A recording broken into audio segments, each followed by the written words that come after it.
Film ini terdiri dari 3 bagian, di mana kisahnya sebenarnya bercerita tentang sisi gelap dari 3 kerajaan yang saling mengenal antara satu dengan yang lainnya. Namun biar gak lompat-lompat, kita akan misahkannya menjadi 3 kisah cerita, supaya kalian bisa menikmatinya dengan mudah. Nah, kisah yang pertama dimulai di sebuah kerajaan yang bernama Long Trelius, di mana sang raja bersama dengan ratu yang memimpin kerajaan itu merupakan pasangan yang terlihat sangat bahagia.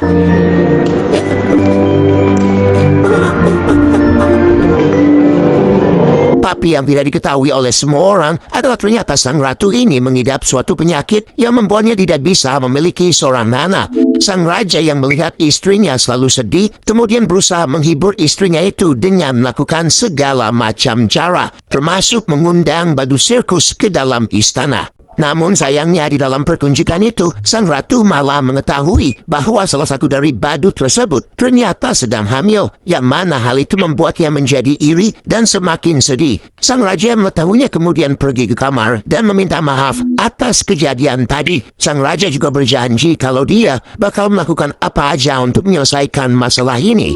Nah, di tengah malam, seorang pria misterius tiba di istana dan meminta untuk bertemu dengan raja dan ratu.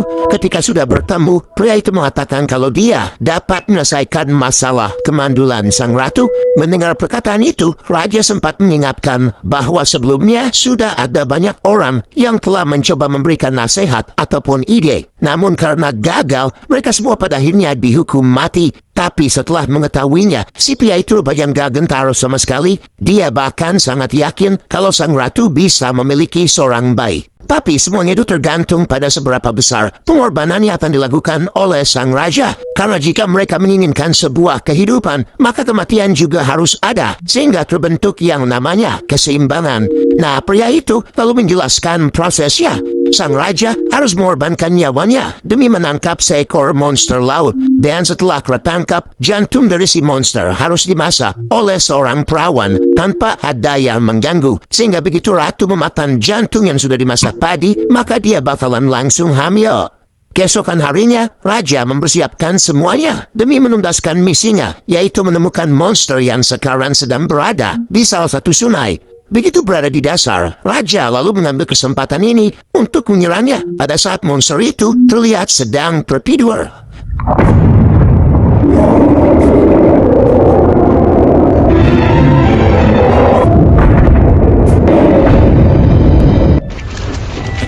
Dalam pertarungan tersebut, raja harus tewas setelah dia mengalami luka yang cukup parah. Jantungnya lalu diambil dan dibawa oleh sang ratu.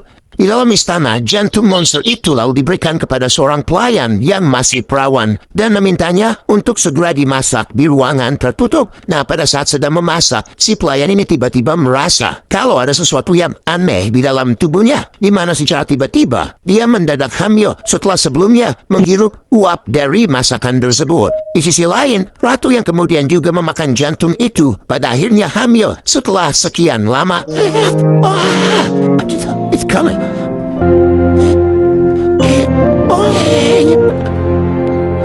Putra dari sang ratu diberi nama sebagai Elias, sedangkan putra si pelayan yang lahir di hari yang sama diberi nama sebagai Jonah. 16 tahun kemudian, kedua anak laki-laki itu sudah tumbuh menjadi remaja. Ratu sangat gembira ketika melihat putranya Elias bisa tumbuh menjadi seorang remaja.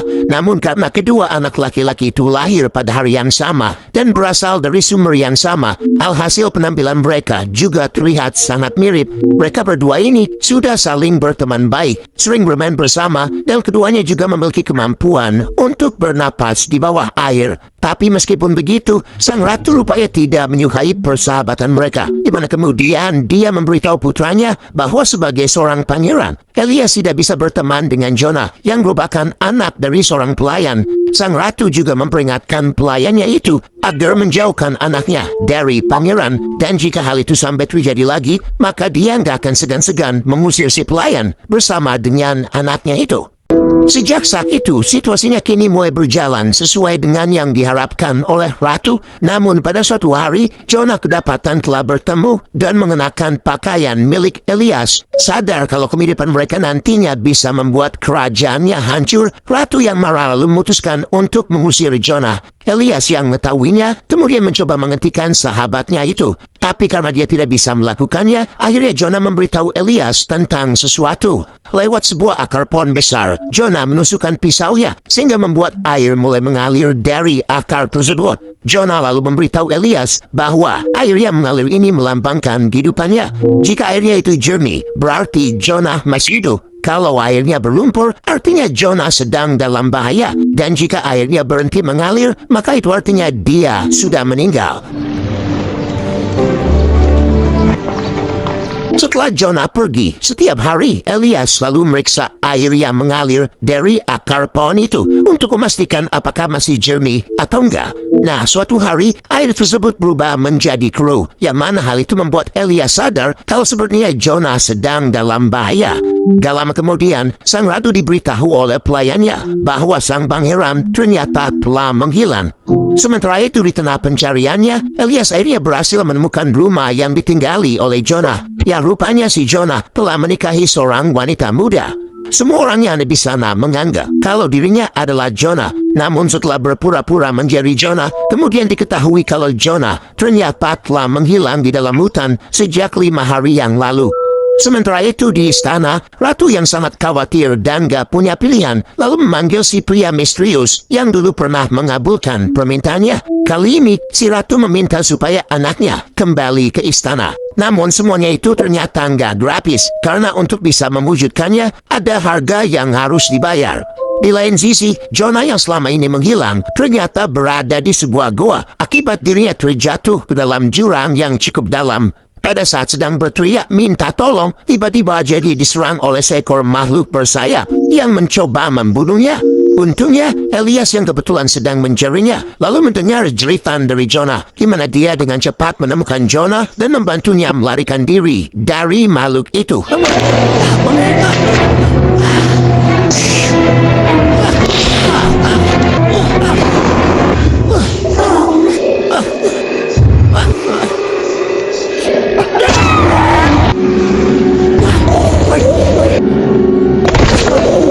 Elias berhasil membunuh makhluk itu ketika berusaha menyerang Jonah. Tapi di balik kisah heroiknya itu, Elias sebenarnya nggak tahu bahwa makhluk yang berwajah dia bunuh adalah ibunya sendiri, yang mana hal itu adalah bagian dari kesepakatan antara sang ratu dengan pria misterius, di mana seperti perjanjian yang dikatakan sebelumnya, untuk mengembalikan satu kehidupan, maka diperlukan sebuah pengorbanan. Cerita yang kedua adalah tentang kisah seorang raja yang bernama Strongcliff dan 2 orang wanita tua. Raja Cliff adalah seorang raja mesum dan selama hidupnya selalu dipenuhi dengan hawa nafsu. Dia ini punya kekuasaan dan segalanya hanya untuk memilih wanita yang diinginkannya. Namun sampai sekarang nyatanya dia belum menemukan wanita yang tepat untuk dinikahi. Sementara itu 2 kakak beradik yang bernama Ima dan Dora tinggal di dekat istana. Keduanya ini adalah perawan tua yang sudah sangat berumur dan mereka juga jarang sekali meninggalkan rumah. Tapi meskipun sudah tua, mereka ini memiliki suara yang indah seperti layaknya seorang gadis yang masih muda. Suatu pagi, Raja Cliff yang baru bangun mendengar suara seseorang yang sedang bernyanyi di salah satu rumah warga. Who sings with such a beautiful voice? Where have you been hiding all this time? Karena terpesona oleh suara tersebut, sang raja lalu datang untuk menemuinya. Dora yang sebelumnya bernyanyi lalu mendekat ke arah pintu setelah mereka mendengar suara sang raja yang mengetuk pintu rumah. Dalam pikirannya, Raja Cliff ini terus membayangkan sosok wanita cantik di balik tembok yang memisahkan mereka. Yang tanpa diketahui, sebenarnya Dora dan Ima ini juga sedang dalam kebingungan. Karena kalau mereka menunjukkan diri, maka kemungkinan sang raja bakalan marah setelah melihat bentukan mereka. Nah, setelah berpikir sebentar, akhirnya mereka memutuskan untuk merencanakan sesuatu.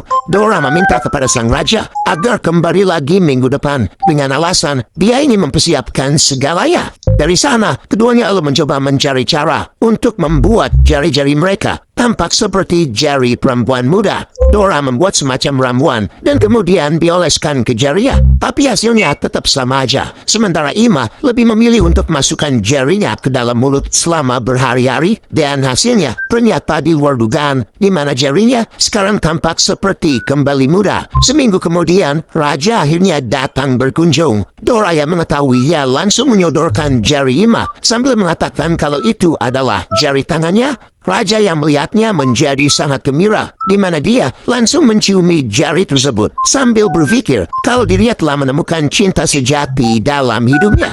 Namun karena kedua wanita ini khawatir jika Raja nantinya menemukan kebenarannya, akhirnya Dora mengusulkan sebuah syarat lagi, yaitu dia hanya mau tidur dengan sang Raja, asal ruangannya gelap gulita. Mendengar hal itu, sang Raja pun setuju.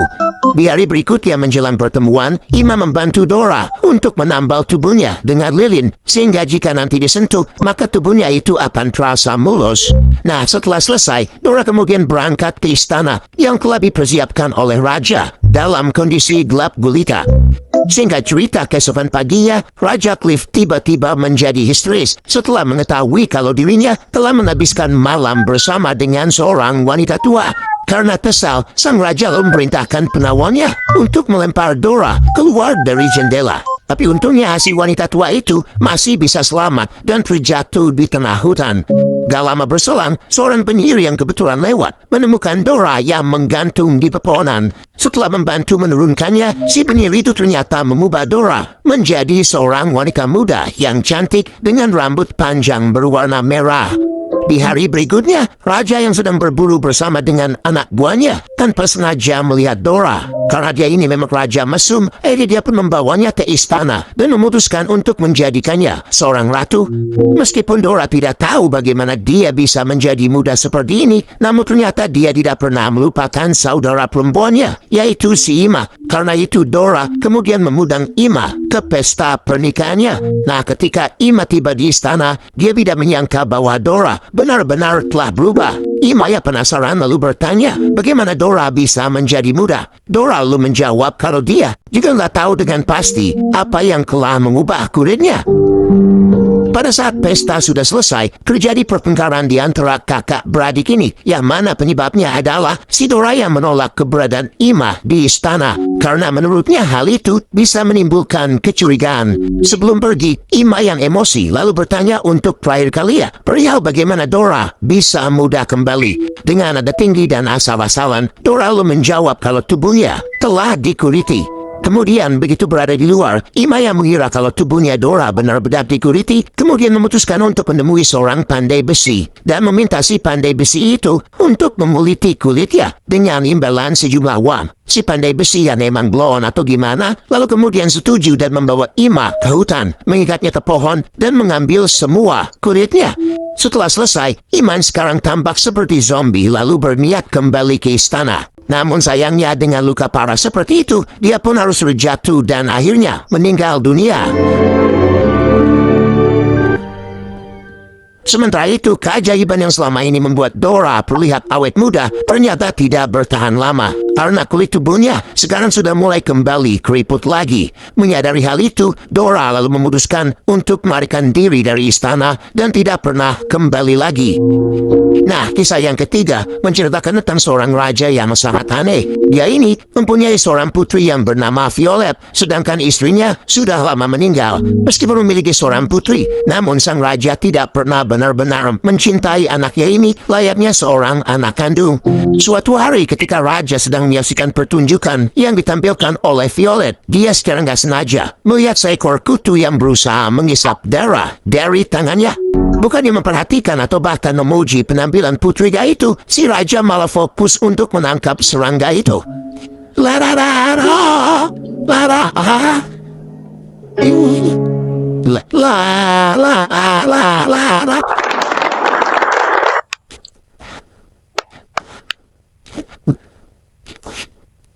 Dari sana, sang raja lalu kemudian kembali ke kamar, di mana dia lalu masukkan serangga yang dia tangkap sebelumnya ke dalam toples dan membiarkannya memakan darahnya setiap hari. Seiring berjalannya waktu, Violet yang terus tumbuh menjadi seorang wanita dewasa, kini mencoba menuntut ayahnya supaya mau mencarikannya pasangan. Tapi tampaknya sang raja sepertinya tidak terlalu peduli kepada putrinya itu, di mana dia ternyata lebih peduli dengan hewan peliharaannya yang sekarang sudah tumbuh besar. Hello?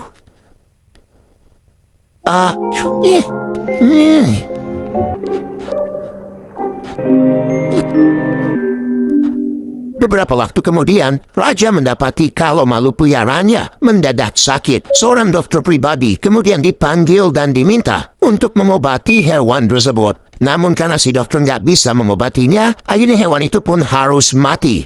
Nah, dengan kematian hewan peliharaannya itu, maka sekarang Raja mempunyai waktu untuk mencarikan pasangan bagi putrinya. Jadi si Raja kini berniat mengadakan sebuah kompetisi, yaitu siapapun akan diberikan kesempatan untuk menebak kulit hewan apa yang nantinya bakal dijadikan sebagai alat sayembara. Berita tentang kompetisi itu lalu tersebar ke seluruh negeri. Dari sana, Raja dan anak buahnya langsung menyambut para pemuda yang datang sambil memperlihatkan sebuah kulit hewan yang ternyata itu berasal dari kutu peliharaan sang Raja yang telah dikuliti. Beberapa orang sempat mencoba menebak, tetapi tidak ada satupun dari mereka yang berhasil menjawabnya dengan benar. Lagian siapa juga yang tahu kalau itu adalah kulit kutu. Tapi nggak lama kemudian, datanglah sesosok makhluk raksasa aneh yang masuk dan ikutan dalam kompetisi ini. Semua orang termasuk Violet menjadi kaget bukan main. Namun karena kompetisi ini tidak ada persyaratannya, akhirnya si raksasa diperbolehkan untuk menebaknya.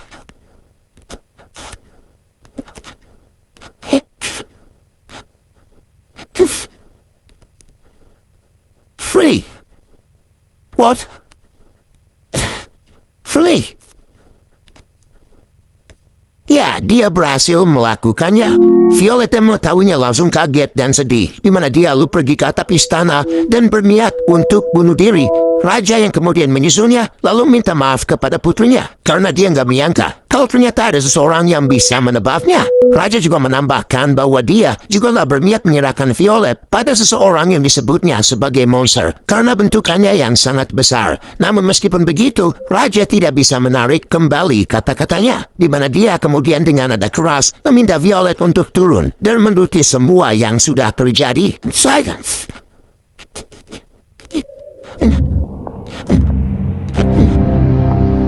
Setelah menuruti semua perkataan sang ayah, monster itu lalu membawa Violet pergi ke arah pegunungan, tempat di mana dia nanti akan tinggal selama berhari-hari. Nah, suatu ketika, pada saat monster itu sedang pergi berburu, Violet sempat melihat seorang wanita yang berada di seberang gunung. Merasa ada kesempatan, Violet lalu mencoba meminta tolong kepada wanita itu. Namun karena dia nggak tahu gimana caranya menolong Violet, akhirnya dia pun berjanji akan kembali esok harinya. Trust me. We come back tomorrow. Not tomorrow. I can't wait until tomorrow. Next, kemudian pas keesokan harinya, wanita itu ternyata menepati janjinya, di mana dia datang bersama dengan keluarganya. Namun sialnya, pada saat mereka sedang membantu Violet menyeberang, tiba-tiba si raksasa muncul dan memergoki mereka. Untungnya, mereka semua berhasil memotong tali tepat sesaat setelah Violet berhasil diselamatkan.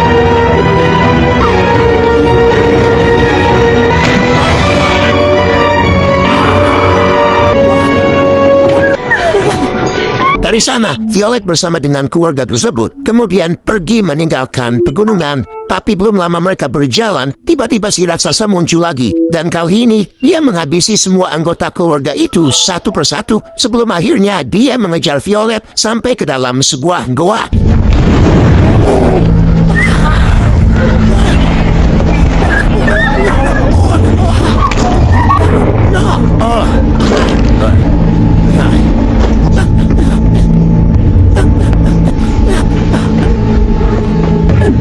Karena nggak ada pilihan, Violet lalu berpura-pura menyerah dan berlaga seperti menyesali semua tindakannya. Tapi begitu suasananya sudah mulai tenang, Violet dengan cepat menghabisi makhluk itu.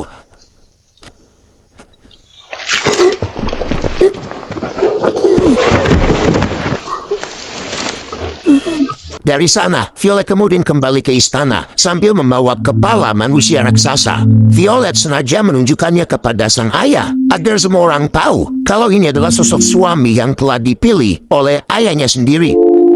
Sejak saat itu, sang raja yang menyesali semua perbuatannya, lalu mengangkat Violet sebagai ratu baru di kerajaannya. Dalam perayaan itu, beberapa tamu undangan datang termasuk Raja Elias dan juga Raja Cliff beserta Dora. Sebelum nantinya, si Dora kembali ke wujud aslinya. Itulah tadi alur cerita film Tale of Tales yang dirilis di tahun 2015. Nah, dari ketiga cerita tadi, mana yang menurut kalian paling menarik? Kalau gitu, sekian dulu untuk dongeng kita hari ini. Terima kasih buat yang sudah nonton, dan sampai ketemu lagi di kesempatan selanjutnya. Ciao.